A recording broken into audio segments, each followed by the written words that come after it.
1000 Hügel! Sanft eingebettet liegt es zwischen Neckar, Enz und Rhein. Das Land mit den unzähligen Hügeln, das wir heute mit dem Traktor erkunden.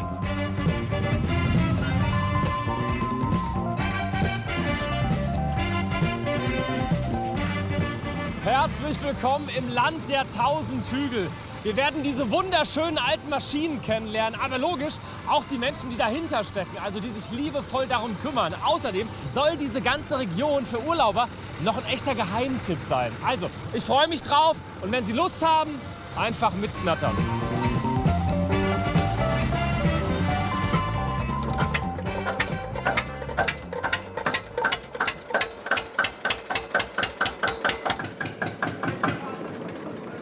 Kurz nach dem Aufstehen geht's vor den Toren Besekheims zur Sache. Die Veteranenfreunde Ottmarsheim haben 140 Mitglieder und unzählige Schätzchen.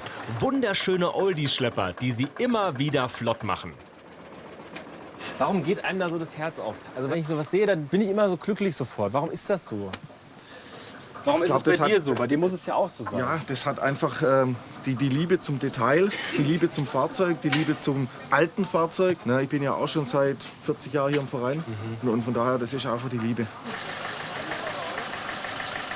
Jetzt ist der Porsche da. So. Gibt es auf diesem Traktor ein Staubkorn? Nein, oder? Gestern akribisch geputzt. Okay, Wahnsinn. Alles gelb, extra Korruption. Hier ist der Wahnsinn. Klar, alles soll heute glänzen und schick sein. Für den historischen Festumzug auf dem Winzerfest in Besekheim. Und diese ganzen alten Schmiedesachen, woher hast du die? Alle von meiner Urgroßmutter, ihrem Bruder. Die letzte Schmiede hier im Ort, damals. Ja? Und das haben wir alles aufgehoben. Ich finde es so schön, wie du es erzählst, weil du erzählst es mit so einem Stolz, gell? Ja, natürlich. Das ist cool. Ja, klar. Ich meine, wir sind tief verwurzelt hier, schon immer. Ich kann mir auch nichts anderes vorstellen. Und das sind so die Outfits von früher, oder? So mit den ja, Kitteln ja. und so. Also ich Das ist. Mein Unterhäsler ist gute 100 Jahre alt. Achso, wirklich? Da würden jetzt viele Männer sagen, das ist bei uns genauso. Die Landfrauen und die Veteranenfreunde Ottmarsheim sind startklar. Gemeinsam tuckern wir in Richtung Besekheim. Die Liebe der Menschen zu ihren Traktoren hat hier Tradition. Schon immer prägen Weinbau und Landwirtschaft die Region Kraichgau, Stromberg, Heuchelberg, Zabergäu und Enz- und Neckartal. Zusammen sind sie das Land der 1000 Hügel. Das zwischen Odenwald und Schwarzwald liegt, wo wir in Hessigheim mit einer rollenden Weinprobe unterwegs sind. Wir treffen die Oldtimer und Schlepperfreunde Kraichtal, lernen in Zaberfeld schon die kleinsten Traktorfans kennen, kosten in Schweigern rum und erkunden auch vom Fahrradsattel aus die Region. Jetzt knattern wir aber erstmal nach Besekheim aufs Winzerfest. Und hier werden wir schon erwartet. Hier ist richtig was los. Alle 2 Jahre findet das Winzerfest in Besekheim statt. Es ist jedes Mal ein absoluter Publikumsmagnet. Was auch kein Wunder ist. Bei dieser Kulisse.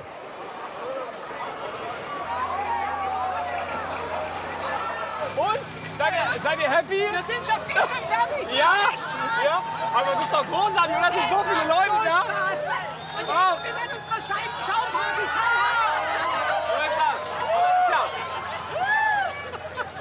Das ist ja eine Wahnsinnsstimmung hier. Das ist ja unglaublich. Großartig.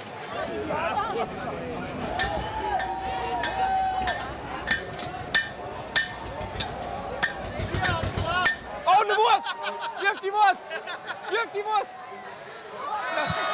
Hey, Uli! Das ist der Metzger bei uns hier im Ort, jawohl. Nicht nur die Würste fliegen an diesem Tag tief, sondern viele Vereine und Gruppen aus der Region sind engagiert und nehmen am historischen Festumzug teil. Auch die Feuerwehr.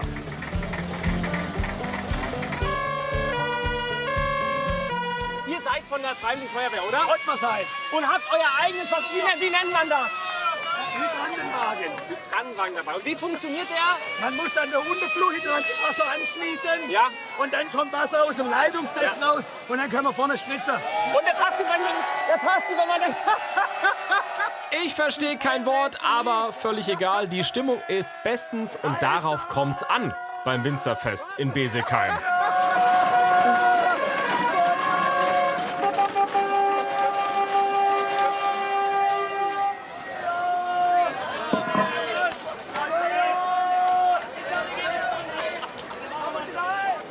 Ein kleiner Tipp, wer es lieber etwas ruhiger mag, Besigheim ist auch ohne Winzerfest einen Ausflug wert. Es wurde nicht von ungefähr mal zum schönsten Weinort Deutschlands gewählt.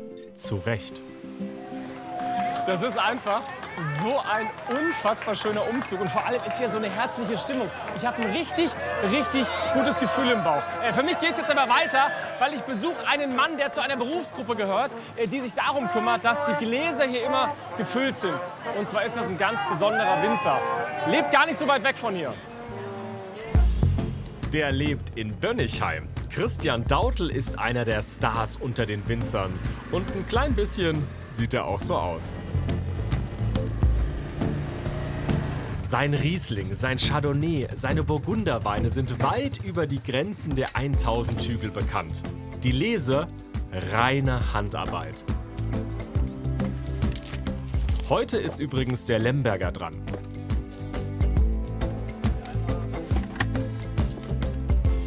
Christian betreibt Weinbau in 14. Generation und in den letzten 500 Jahren hat sich einiges geändert. Schon sein Papa war Pionier in Sachen moderner Weinanbau. Und der Herbst ist absolute Hochzeit für Christian, seine Familie und die Lesehelfer. Jetzt wird geerntet. Das ganze Jahr wird darauf hingearbeitet.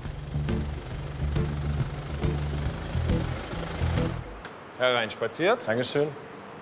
Ach, das habe ich von außen gar nicht gesehen. Wahnsinn. Das ist quasi die Weinlagerstätte oder wie sagt man dazu? Wir nennen das Barrikkeller. Barrikkeller. Ja, schon das Wort habe ich gesucht. Das ist mir Ja, klar. Was macht Wein? Was macht Rotwein, egal welche Sorte? Was macht ihn hochwertig? Gut, ich meine im Prinzip, es fängt immer mit dem Weinberg an. Das heißt, die Qualität wird nicht hier im Keller erschaffen, sondern die wird im Weinberg erschaffen. Das heißt, man braucht einfach schöne Lagen, alte Weinberge und natürlich dann auch das entsprechende Händchen im Weinberg. Und was dann hier drin passiert, ist eigentlich nur die Qualität zu erhalten.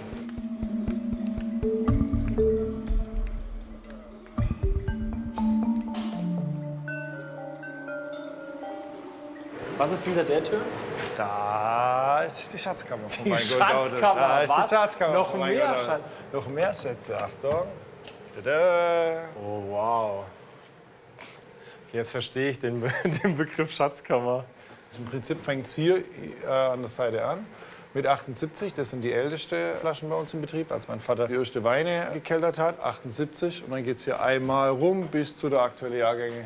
Aber warum ist das für euch wichtig, so von jedem Jahrgang noch eine Flasche zu haben? Gut, ich meine, auf der einen Seite ist das so, dass wir schon auch sagen, dass wir lagerfähige Weine produzieren möchten. Das ist für uns schon ein absolutes Qualitätskriterium. Und auf der anderen Seite ist natürlich für einen selber ja auch schön, das sind ja die letzten Flaschen, die wir davon haben, von den Jahrgängen.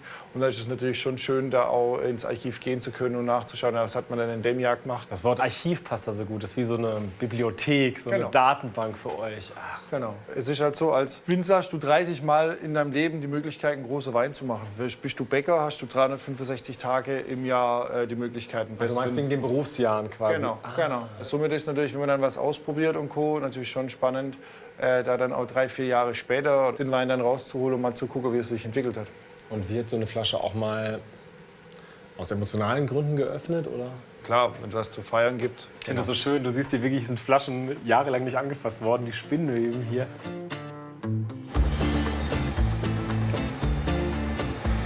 Die Produktion läuft hier gerade auf Hochtouren. Und wir beide mittendrin. Was? Wir haben mal Spätburgunder. Spätburgunder. Froschberg, Maischegärung. Können wir jetzt stoßen? Ich bin ja begeistert, dass ihr das alles per Hand macht. Damit hätte ich jetzt nicht gerechnet. Es ist verlockend, das alles irgendwie technisch zu machen, also Würde automatisieren. theoretisch gehen wahrscheinlich. Geht auf jeden Fall. Ja. Aber wenn du jeden Tag mit dem Kopf drüber bist und du riechst es und du siehst, wie es sich entwickelt, kannst du halt auch dementsprechend direkt drauf eingehen. Ansonsten stellst du am Computer ein und vergisst es und denkst gar nicht mehr dran und wunderst dich dann, warum es so schmeckt, wie es schmeckt. Und das ist, So, aber, jetzt darfst du. das ist aber nicht der Wein, den du machen möchtest quasi. Genau. Immer schön. Ja, genau. Doch, passt okay. Und jetzt machen wir einen richtig schönen Spätburgunder. Ja, Forschberg. Forschberg. Beste Lage wahrscheinlich. Klar. Beste Lage natürlich.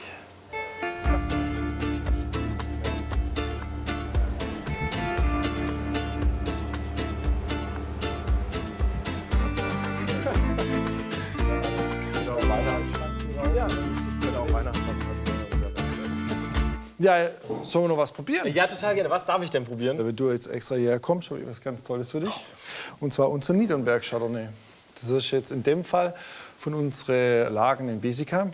Und zwar haben wir da Muschelkalkterrassen an der Enz. Also alles Handarbeit, alles Terrassenbau. Fährt kein Traktor hoch und runter, weil einfach so steil, dass sogar Treppen drin sind. Und das ist unser bester Chardonnay da davon. Genau. Vielen Dank. Ja, sehr gerne. Da habe ich jetzt auch Lust drauf. Ja.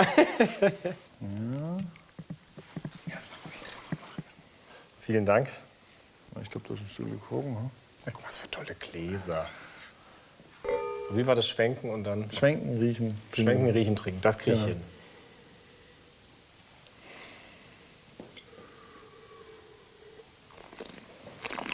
Super straight. Schöner Körper, schöne Säure da. Kann ich alles so unterschreiben, was der Christian sagt. Also wirklich, muss ich sagen, hat der Christian auf den Punkt formuliert. Aber ihr habt hier oben natürlich eine tolle Aussicht, gell? Doch, schön hier. Christian liebt die Hügel seiner Heimat. Nicht nur zum Weinanbauen, sondern auch zum Gravelbiken. So schön ist das Land der 1000 Hügel. Bestes Wetter. Und das will ich jetzt auch tun, zusammen mit Lena. Das heißt, Hügel rauf und Hügel runter. Sonne wäre natürlich auch cool, Aber das muss für diese Bikes gar nicht so schlecht sein, oder? ja. Also tatsächlich, wie wir jetzt auch hier schon schön auf Schotter auffahren, sind die Bikes halt einfach wirklich für jedes Terrain geeignet. Sei es Schotter, sei es Straße oder mal ein kleinerer Pfad oder so. Gravelbike kann eigentlich alles. Aber wie ist das? Gravelbikes sind Rennräder mit dicken Reifen, oder was? Quasi. Es hat halt nach wie vor dieses Sportliche, also so eine Mischung aus einem Mountainbike und einem Rennrad. Und du hast halt einfach dickere Reifen als beim Rennrad, kannst halt deswegen auch easy jetzt hier durch den Matsch. Und der Schlamm ist jetzt hier kein Problem, oder was? Kann ich da Richtig. durchfahren? Da kannst du einfach durchfahren, ja. Boah. Soll ja auch ein bisschen Spaß machen. Ja, total.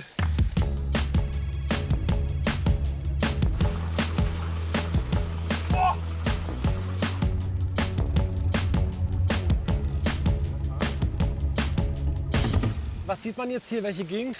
Man sieht das Zabergäu hier runter und die Ebene und wir sind auch eigentlich mittendrin im Naturpark Stromberg-Heuchelberg. Natur pur. Ach ja, Und wie du siehst, es geht hoch. das Land der Hoch, 1000 hoch, hoch. Hügel. Aber ich verspreche dir, du wirst gleich mit einer schönen Aussicht belohnt. Ach so, ich dachte, ich krieg irgendwie ein Rumpsteak oder so. Nee.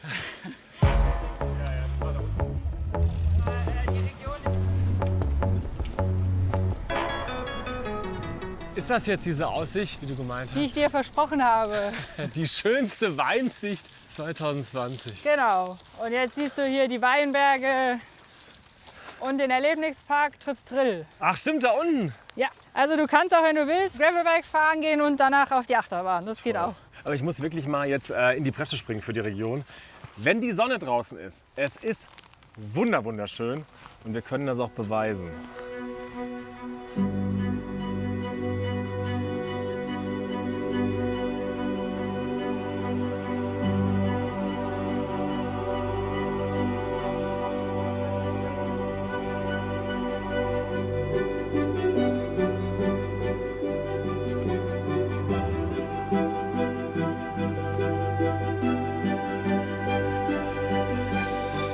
Das kann man ja auch verraten. Du arbeitest ja auch im Tourismus in der Region, ja? Ja.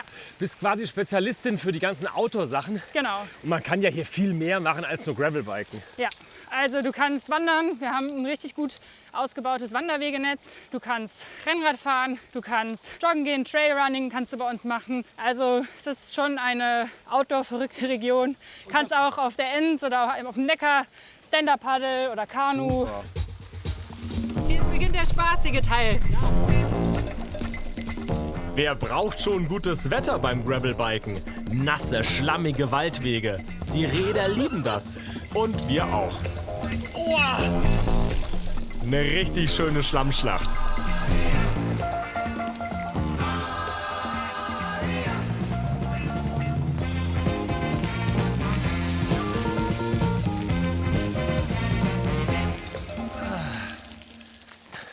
Ja, das ist eins unserer Passschilder. Wir haben unsere 15 Pässe ausgeschildert. Ja. Und wir können uns jetzt hier noch verewigen und können noch ein Selfie machen und Das bei machen uns wir. Guck mal. auf die Wall of Fame Na hochladen. klar, Wall of Fame, das klingt nach uns. Und wir wollen natürlich das Passschild mit drauf bekommen. Das heißt, wir drehen uns einmal um. Ach so, okay. Alles klar, die beiden Fahrradmäuse. Jetzt geht's Die los. Gravelmäuse. Du hast den Tag bestanden. Okay, Gott sei Dank, ja. Und dann, genau, jetzt scannt man sozusagen hier einmal den QR-Code ab. Okay. Und dann kannst du hier unten, Habe ich mich quasi verewigt jetzt bei euch. genau, dann kann man hier einmal eintragen, auf welchem Hügelpass man steht, ein Bild hochladen und dann kommst du auf die Wall of Fame. Aber ab jetzt geht's nur noch bergab, oder? Jetzt geht's nur noch bergab. Okay. Ich fahre dir einfach weiter hinterher. Ja. Und dann geht's zurück zu den Traktoren und zu einer Mischung aus Traktor und Tuba.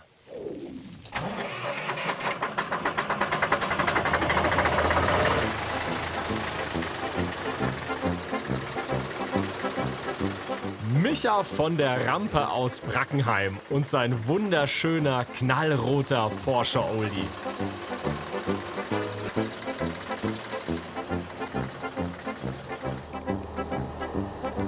Das Wetter ist bescheiden, aber der Traktor ist wunderschön. Servus, steig auf! Mann. Ich rauf. grüß dich, Micha. Servus. Hi, alles klar? Ja, alles super. Guck mal, extra trocken gemacht für dich hier. Dankeschön. Mann. Ich habe gedacht, du hast die Tuba dabei. Ja, die kommt später. Ja, bitte. Ja, Abfahrt, halt dich fest, let's go. Jawohl. Ah, Wahnsinn. Aber der Traktor ist ja Wahnsinns in Schuss. Wo hast du den her? Aus Polen, beziehungsweise hat mich dort restaurieren lassen. Der war quasi aus Deutschland, war aber komplett zusammengefallen, gerostet und so weiter. Und dann über einen Bekannten bin ich dann nach Polen gekommen und der hat mir den restauriert. Und du hast ihn dann tatsächlich aus Polen, glaube ich, zurück nach Brackenheim, oder? Ja, ich habe den dann angerufen, sage ich, okay, ich hole das Ding ab. Sagt er, ja, er kann es mir schon bringen mit dem Tieflader oder mit dem Anhänger. Sag ich, nein, ich habe da eine andere Idee. Ich glaube, ich fahre mit dem Schlepper von Polen, Rüschwau war das ist links von Warschau, bin ich dann komplett nach Brackenheim gefahren. 1000 Kilometer auf meinem Porsche von Polen nach Brackenheim mit 25 km/h. Startet jetzt! Bam! Wie lange hat es gedauert? Ich habe 4 Tage gebraucht. Und? War das, also, wie lief's? Das Wetter war so ähnlich wie heute. Hier ist 2,5 Tage. Oh mein Gott, ich hab so Bock, Leute! Es hat so viel Spaß gemacht, weil wenn man ein Auto fährt, dann sieht man ja die Gegend gar nicht. Ich bin keine Bundesstraße, keine Autobahn gefahren, sprich, ich bin komplett durch Dörfer gefahren, über Landstraßen. Über 1000 Kilometer, 4 Tage mit 34 PS. Das nenne ich mal Entschleunigung. Jetzt, wo der Traktor so gut in Schuss ist. Ich meine, hast du noch mal irgendwie eine längere Tour vor oder so? Ich habe so viele Gedanken, ich habe so viele Pläne. 2 ganz große. Einmal würde ich gerne eine Alpüberquerung machen. Ja, Quatsch. Das steht auf meinem Programm. Und dann möchte ich nächstes Jahr noch zum Mallorca Opening fahren. Was? Ja, möchte ich machen. Wie kriegst du den da hin? Ja, ich könnte mit dem Schlepper nach Barcelona fahren und von dort mit der Fähre nach Palma. Das wäre Und von- natürlich richtig geil. Und von dort fahre ich dann in Megapark. Boah, Ja. nee. Wie oft bist du auf Mallorca? Eigentlich so alle 1 bis 2 Wochen. Guten Morgen, liebe Sorgen, seid ihr auch schon alle da? Habt ihr auch so gut geschlafen? Na, dann ist ja alles klar. Habt ihr auch so gut geschlafen? Habt ihr auch so gut geschlafen? Habt ihr auch so, ist ja alles klar. Was kann der Mann nicht? Sänger, Entertainer und Ballermann-Star auf Mallorca. Herzlich willkommen hier in Brackenheim. Und ein eigenes Festival hat er auch noch, das Daheimfest, das er ganz alleine auf die Beine stellt. Dazu lädt er jedes Jahr mehrere musikalische Gäste ein, auf die Festwiese in Brackenheim.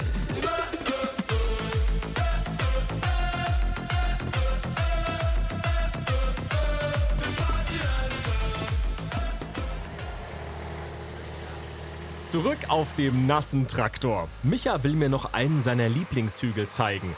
Wir knattern rauf zur Heuchelberger Warte. Ein Feuer. Gott sei Geil. Dank. Das sind endlich andere Temperaturen.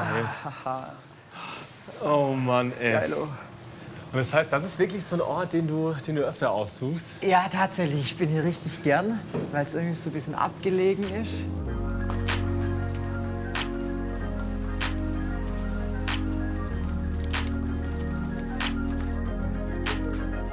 Das finde ich so spannend bei dir, dass du trotz deiner über 100 Auftritte im Jahr und Mallorca hier und da, trotzdem kommst du immer wieder hierher zurück. Ich brauche das, da kriege ich schon wieder Gänsehaut, aber für mich ist Heimat oder auch einfach daheim sein so ein Rückzugsort. Ich habe hier meine Base, ich kenne den Großteil von meinem Umfeld wahrscheinlich schon seit 25 Jahren und ist herrlich. Ja, das ist toll, weil man merkt bei dir, dass du es nicht nur für die Kamera erzählst, sondern es ist so. Ja, Also du strahlst es aus. Also es ist ganz lustig, weil man mit Micha hier so durch die Ortschaften und so tuckert. Er kennt jeden. Jeder hält an. Kurze Interview. Ja, was machst du so? Und wie geht's der Mama? Sagst Bescheid und so. Ja, ist herrlich tatsächlich. Ich lieb's auch. Wie sieht denn so dein Leben dann aus? Also zwischen Brackenheim, Vasen, Ballermann. Also ich habe eigentlich schon ein echt geordnetes Chaos.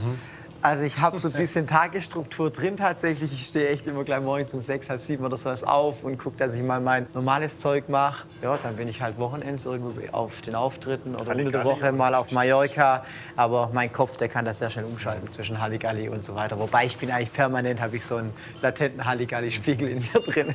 Aber gibt's in dir drin diesen Banker noch? Das hast du ja gelernt. Boah, nein, der ist so tot. Der ist so tot, das glaubst du gar nicht. Und ich vermisse ihn auch nicht. Ist froh, dass du jetzt in einer ganz anderen Welt unterwegs bist. Ja, ich kann halt machen, was ich will. Also ich muss jetzt nicht irgendwie lang fragen, hey, darf ich das machen? Sondern ich mache einfach, wenn ich das Gefühl habe, dass das jetzt gerade das Richtige ist, dann mache ich es. Wenn ich das Gefühl habe, das ist nicht das Richtige, mache ich es meistens trotzdem auch.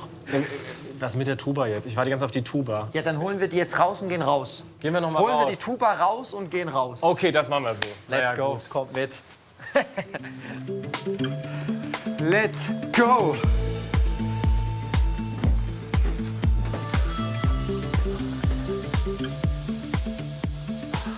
Johannes, wir sind auf 313 Meter Höhe angekommen. Wo ist dein geliebtes Brackenheim? Da hinten, da ist die ganz City. rechts. Jetzt spielen wir noch mal auf. Meine Damen und Herren, live Micha von der Rampe!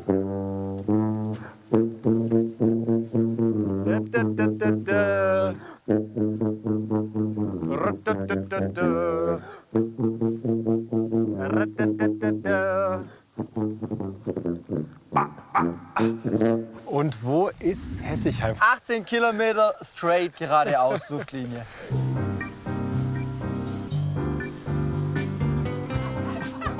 Jetzt aber Traktorfahren mal anders. Ruben und seine Frau Tatjana betreiben das kleinste Weingut in Hessigheim. Sie produzieren nur 4 Weine, hochwertige Weine, zu verkosten auf einer rollenden Weintour. Im Grunde ist euer Motto ja jetzt Traktor und genießen. Ja? Genau, also Traktor ist natürlich immer ein Teil unserer Tour, weil nämlich das Zugfahrzeug. Ja. Mit dem fahren wir dann immer halt schön raus in die Weinberge und ja, mit den Weintouren auch immer gute Möglichkeit halt auch das Thema Wein wirklich auch draußen im Weinberg zu erkunden. Angehalten wird an mehreren Stationen. Erster Stopp. Einmal Vorsicht. Das sind schon eure Weinberge jetzt hier? Genau, hier sind wir jetzt an unserer eigenen Anlage, unserer Chardonnay-Weinberg. So, die Feiergesellschaft muss jetzt auch raus. Genau. So. Alle Gläser mitnehmen, auf die Flüssigkeit zu verachten. Bitte alle mitkommen. Genau, gib gleich noch was. Sehr gut. Vielen Dank, Messi. So. Probier gerne mal, wer noch nicht hat, zum Wohl. Und dann schauen wir uns hier gerne mal um im Wengert direkt hier bei uns in den Chardonnays. Zum Wohl. Prost. Und hier haben wir eine interessante Kombination im Prinzip aus hoher Sonneneinstrahlung, was ja eine Südlage an sich hergibt, also die Ausrichtung zur Sonne, aber auch durch die Höhenlage immer so ein bisschen gekühlt mit Westwind. Und unser Chardonnay, der hier wächst oder hing, hat hier im Prinzip sehr, sehr gute Bedingungen, die er vorfindet. Genau, also wir gehen jetzt mal noch ein Stück darunter, da haben wir einen ganz tollen Blick über Hessigheim. Bemerkenswert, ihr Weingut betreiben Tatjana und Ruben im Nebenerwerb. Warum? War es deine Idee oder deine Idee, Wirt? Unsere. Es war schon immer ein Traum von uns zwei, ein eigenes Weingut zu haben, ein kleines. Und 2021 sind wir dann zu dem Entschluss gekommen, also entweder wir hören ganz auf oder wir machen es für uns. Ja. Und dann war eigentlich schnell klar, wir machen es für uns. Also weil raus die aus der Winzergenossenschaft genau, und dann selber. Okay. Genau, jawohl. Selber ausbauen, genau. Und das war cool und macht sehr viel Spaß. So, habt ihr Lust? Ja. Sehr schön. Also dann fahren wir direkt weiter. Genau. Also. Sehr gut. Ganz entspannt zuckeln wir weiter in unserem Planwagen. Gemütlich haben wir es auf jeden Fall da drin. Feiner Wein und nette Gesellschaft. Das Wetter? Piep, Schnurz, egal.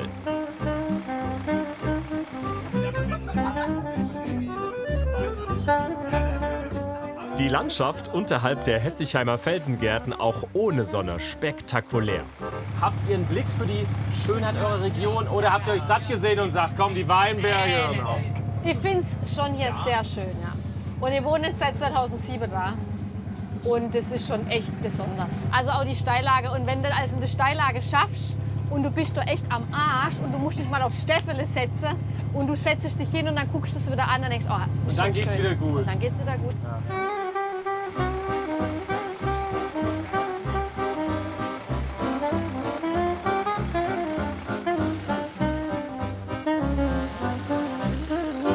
Hier sind wir am nächsten Halt. Ah, okay. Wir steigen alle aus ins Glas. Und jetzt gehen wir zur ganz besonderen Location. Ich würde fast sagen, einer der schönsten Stellen hier im Neckartal, eben gerade in dem Bereich, wo die Neckarschleifen laufen. Und hier ist jetzt unser Teil, wo unser Rotwein wächst. Und ein paar Olivenbäume habt ihr auch schon. Genau, das ist auch ein sehr spannendes Projekt im Prinzip, vielleicht auch so ein bisschen visionär. Wir merken hier, dass das Klima deutlich heißer ist wie so die normale Temperaturen in der Luft hier, aber hier durch die Terrassen eben die Wärme gespeichert wird. Ja. Das sind also die Oliven aus Hessigheim. Stoßen wir gemeinsam noch an? Ja, erstmal müssen wir einschenken. Das, was da drüben wächst, haben wir jetzt im Glas. Also zum Wohl. Zum Wohl. Zum Wohl. Genießt den Wein hier in Hessigheim. Mein Fazit: In so netter Gesellschaft wird jeder Tag zum Sonnentag.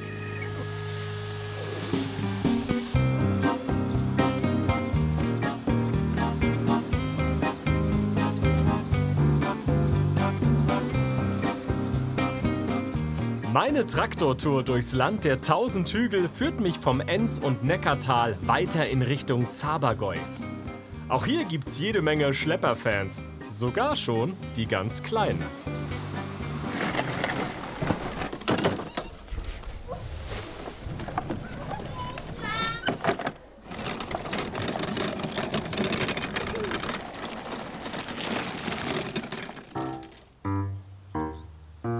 Den Hof von Familie Schüle bei Zaberfeld erobern jeden zweiten Donnerstag die Bauernhofzwerge.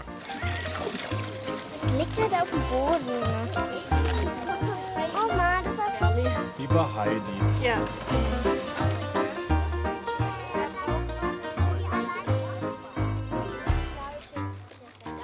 Und die Bauernhofzwerge, die hast du ins Leben gerufen, Ja, oder? genau. Das war so eine Idee von mir. Als meine Tochter dann auf der Welt war, wollte ich halt die Elternzeit nutzen und irgendwas machen, wo ich sie integrieren kann. Ja. Und habe gesehen, wie glücklich meine Kinder hier auf dem Hof sind. Und das wollte ich andere Kinder dann auch bieten. Wie fühlt sich denn die Ziege an? Sehr flauschig. Sind die beide gleich flauschig? Hallo. Das ist nicht flauschiger. Ziegen streicheln, füttern, bürsten. Und natürlich Traktorfahren üben. Es gibt so viel zu entdecken auf so einem Bauernhof. Und alle Kinder sind herzlich willkommen. Glückliche Kinder, glückliche Mamas. Hallo. Also ich finde es total die schöne Stimmung. Ja. Super. Wir sind entspannt, haben Spaß. Ja, werden ordnungsgemäß gelüftet und man kann es gut überschauen, ja? Genau, richtig, ja. Wie oft wart ihr schon da? Wir sind eigentlich alle 2 Wochen sind wir hier. Ach, toll. Ja, und das jetzt seit letztes Jahr habe ich mit der Kleine angefangen, Aha. wo sie noch nicht in die Krippe gegangen ist. Und ich fand es einfach toll, weil sie sich einfach frei in der Natur Super, ja. draußen bewegen können. Land der 1000 Hügel. Ist das etwas, mit dem ihr, könnt ihr was mit anfangen? Ist das so, oder? Ja, das ist der Grund, warum mein Mann hierher ziehen wollte. Quatsch. Was? Wieso? Ja, Karlsruhe nur Ebene gefällt ihm nicht. Und dann war das hier perfekt für ihn zum Wandern, Rennen, was auch immer. Und ist er glücklich? Sehr, hoffe ich. Gut. Heute sind die Kleinsten da. Aber Caroline öffnet ihren Hof auch für Schulklassen. Sie ist nämlich ausgebildete Bauernhofpädagogin. Und ihr Hof ist ein zertifizierter Lernort Bauernhof. Schülerinnen und Schüler können hier hautnah erleben, was Landwirtschaft bedeutet und wie Tiere artgerecht gehalten werden und aufwachsen.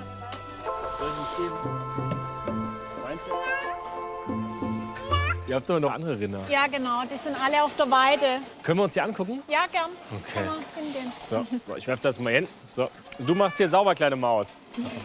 Ihr müsst mir ganz kurz für den Anfang so eine kleine Kunde geben. Kann ich von jetzt schon erkennen, dass es Angusrinder sind? Das Angusrind ist typisch schwarz und vor allem hornlos. Also genetisch hornlos. Es gibt auch braun. Was macht die so besonders? Also die Fleischqualität halt wird auch von Spitzengastronomie wird es sehr geschätzt. Genau, ich kenne es von der Speisekarte quasi. Ja, genau. Ja. Also so der Black Angus ist ja, so der Begriff mittlerweile. Oder Wo kommen die her? Ursprünglich aus Schottland.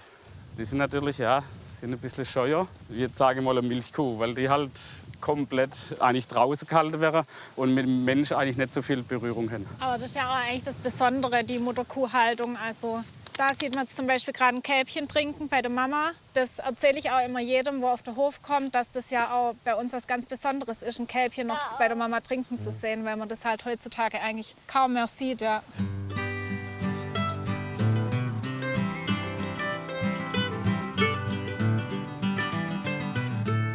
45 Angusrinder leben hier auf dem Hof von Thomas und Caroline. Das Fleisch gibt's zweimal im Jahr direkt vom Hof auf Vorbestellung. Es tut auch wirklich gut, sowas auf die Beine gestellt zu haben, weil gerade in der heutigen Zeit, wo auch die ganzen Aspekte wie Nachhaltigkeit und so weiter so wichtig ist, Tierwohl und so, also wir bekommen auch die Wertschätzung von unserer Kundschaft einfach wieder. Den Hof mit artgerechter Tierhaltung betreibt das Paar aus Überzeugung und mit viel Herzblut. Und das neben ihren eigentlichen Jobs. Ohne die Mithilfe der ganzen Familie wäre das gar nicht möglich. Jeder in der Verwandtschaft packt mit an. Und es gibt noch eine andere Leidenschaft.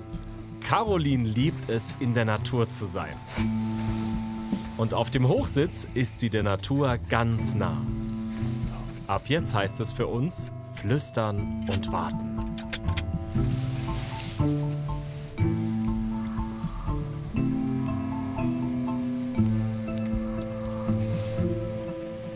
Siehst du was?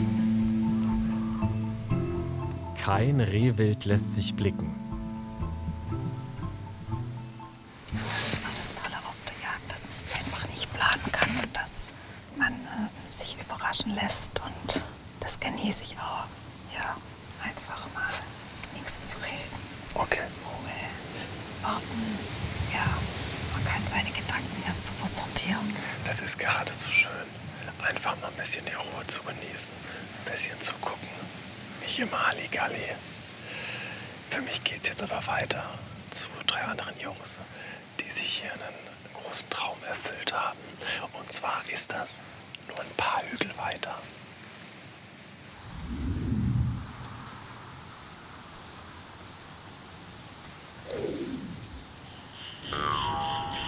Und mit einem der Jungs, mit Ruven Richter, bin ich jetzt auf dem Weg zu einem Experiment, einem Versuchsfeld, ein Pionierprojekt, einzigartig in Deutschland.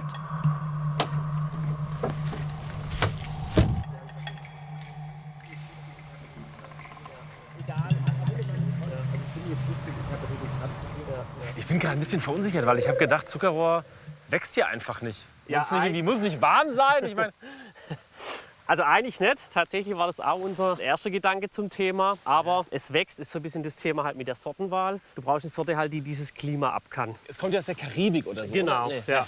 Aber, ja, also eigentlich ganz ursprünglich ein asiatisches Gewächs quasi. Ja. Kam erst mit Christoph Kolumbus nach Südamerika. Da wird es am meisten angebaut und da arbeiten wir mit der Uni in Kolumbien zusammen, die dann uns hilft bei der Sortenauswahl. und beim Pflanzenmaterialbeschaffung. Das ist jetzt ja noch ein kleines Feld, gell? Genau, also das ist eine unserer Versuchsflächen. Wir haben unterschiedliche Flächen. Wir haben ja hier die Fläche, dann arbeiten wir noch mit einem Obstbauer zusammen. Hier testen wir ja eine Weinbergslage. Relativ karge Böden, aber eine perfekte Sonneneinstrahlung, weil die Sonne geht da hinten auf. Und da hinten unter, das heißt, der hat den ganzen Tag, wenn es nicht wie heute die Sonne scheint, hat es Zuckerrohrsonne. Ruven hat einen Traum. Er möchte den ersten Rum aus deutschem Zuckerrohr destillieren. 500 Flaschen will er davon nächstes Jahr abfüllen. Bis dahin reift südamerikanischer Rum in seinen Fässern. Und hereinspaziert. Ah, das sind jetzt die heiligen Hallen hier, oder?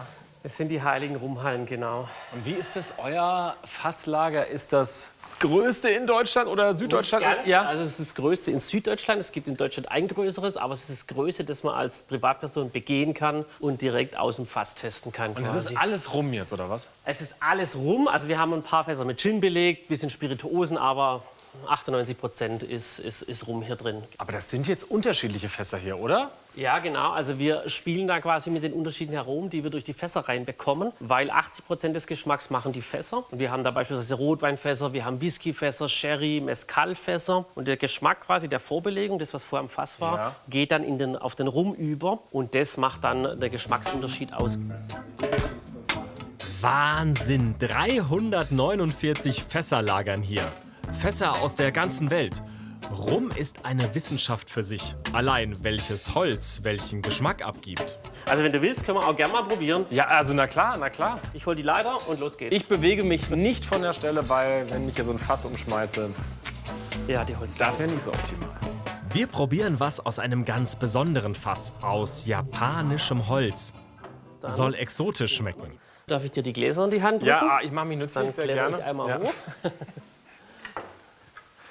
Und wer entscheidet, ob so ein Fass gut ist? Also das ist mein Job oder meine Passion, zu sagen, zu gucken, wo sind spannende Fässer, spannende Aromen, dann zu den Winzern zu gehen oder zu den Distillen, die Fässer zu beriechen, quasi tatsächlich reinzuriechen, zu sagen, passen die Aromen zu uns, sind die spannend, ist das Fass überhaupt noch gut? Und dann herauszufinden, wie schmecken sie mit unserem Rum in Kombination. Und oft weiß man das dann aber erst, wenn das Fass reif ist, nach 3, 5, 6 Jahren, ob es eine gute Kombination war oder nicht. Dann würde ich sagen, zum Wohl. Zum Wohl. Also du merkst schon, das ist ein sehr kräftiges Destillat, was wir jetzt drin haben. Und dann kannst du Kokosaromen schmecken.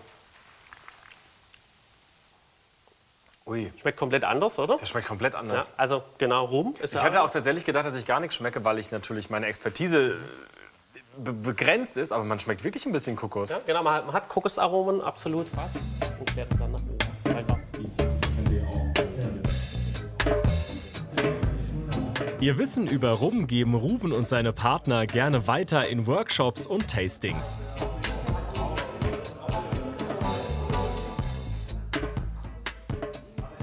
Also Glas mal in die Hand, ganz leicht schwenken, dadurch erhöht man die Oberfläche. Also nicht schütteln, sondern Oberfläche erhöhen. Und dann mal so ein bisschen riechen wie an einem Parfum. Also mit einem richtigen Abstand vorbeiziehen lassen. Frage in die Runde, was ist das, was als erstes rausriecht? Ich würde würzig. Würzig? Und dann riechen wir quasi noch mal rein und gehen in den zweiten Kreis. Also wir bleiben in dem braunen Bereich. Sind es eher Rostaromen, ist eher Malz, ist eher nussig? Wieder Frage in die Runde. Nussig? Ja. Dann würde ich mal sagen, zum Wohl. Schön, dass ihr alle zum Tasting da seid. Cheers. Cheers, zum Wohl. Cheers Marcel. Cheers. Wir probieren mehrere Rumsorten, aber beim Tasting wollen Ruven und Marcel vor allem Basiswissen vermitteln und praktische Barfähigkeiten.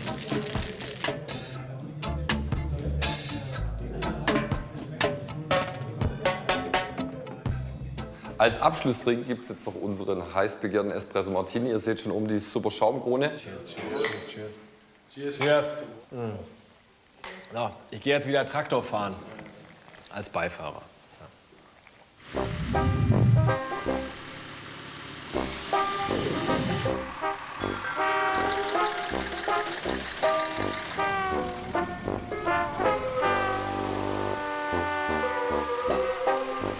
Die Oldtimer und Schlepperfreunde Kreichtal nehmen mich mit auf ihre Trekkerausfahrt. Jeder hat hier mindestens einen davon in seiner Garage stehen. die Traktorleidenschaft war schon immer groß bei dir? Ja, ich bin auf dem Bauernhof groß geworden und dadurch kam ich auch dazu, dass ich hier jetzt wieder auf dem Bauernhof noch ein bisschen arbeite. Wann ging es bei dir los mit der Liebe zu den alten Schleppern?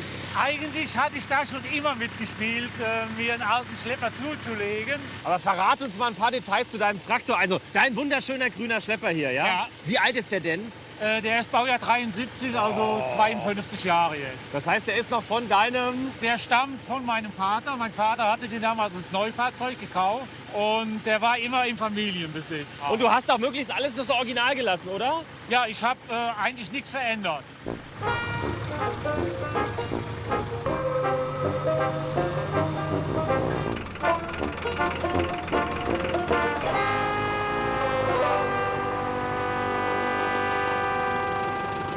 Baujahr? 1957. 57. Das heißt, für dich ist das Traktor vorne immer so ein bisschen so eine kleine Zeitreise, hm? Absolut. Und es gibt für mich nichts Besseres, um runterzukommen, als mich abends, wenn noch ein bisschen Sonne ist, auf den Traktor zu sitzen und durch den Kraichgau zu fahren. Das Erlebnis, es beinhaltet einfach alles. Oh, guck mal, jetzt wird er noch es wird nicht geknutscht auf dem Traktor, jetzt wird auch noch geknutscht.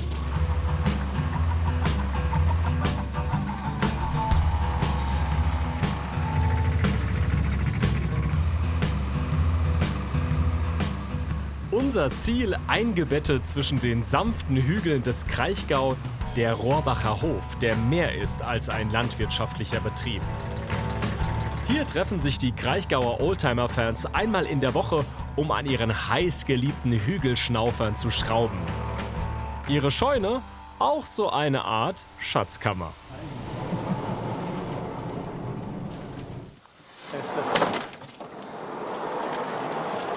Hier stehen ja noch mehr Schmuckstücke von euch rum. Was ist das denn? Aber leider nicht fahrbereit. Na okay, aber das ist eure Aufgabe, oder? Ja, wir arbeiten dran. Richtig. Was ist das für ein Fahrzeug hier?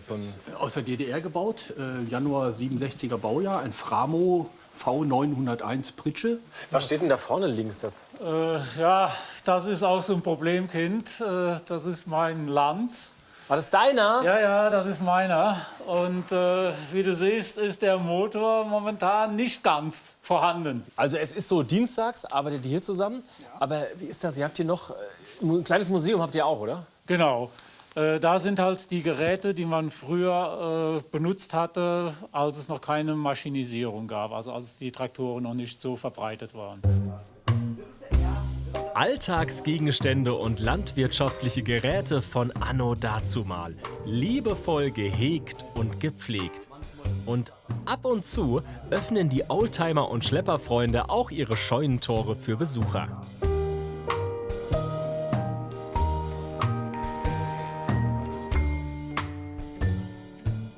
Das hier ist ein Wagen, der wurde, so viel wie ich weiß, früher mit Ziegen gezogen. Ach was, okay. Ja, deswegen auch so ganz klein, Ja. dass man hinten ein bisschen was draufpacken kann und eine Ziege packt das dann halt. Wo habt ihr die ganzen Sachen her? Das kriegen wir meistens als so Scheunenauflösung, wenn irgendwo ein Gebäudekomplex, Haushalt verkauft, aufgelöst wird. Aber auch dann so ist noch irgendwas in der Scheune. Und dann kommt's zu euch. Ja. Ja. Den Rohrbacher Hof bewirtschaftet Trecker-Fan Rudi Dahms zusammen mit seiner Frau Ute. Sie bauen nicht nur Getreide an für ihr selbstgebrautes Bier, regelmäßig veranstaltet sie auch Hofevents, Seminare und Kochabende.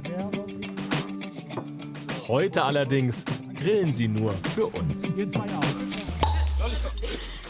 Jetzt fangen wir an zu essen. Jetzt fängt es an zu regnen. Es ist unglaublich. Also, das Land der 1000 Hügel, das hat mich vielleicht nicht jeden Tag mit der Sonne geküsst, aber ich hatte eine tolle Zeit. Ich habe tolle Menschen kennengelernt und vor allem fordert es mich ein bisschen heraus, weil das heißt, ich komme wieder bei Sonnenschein und schaue es mir noch mal an. Also, schön, dass Sie dabei waren. Danke für die Zeit. Prost. Zum Wohl. Zum Wohl. Und jetzt hier essen wir schön im Regen weiter. Prost.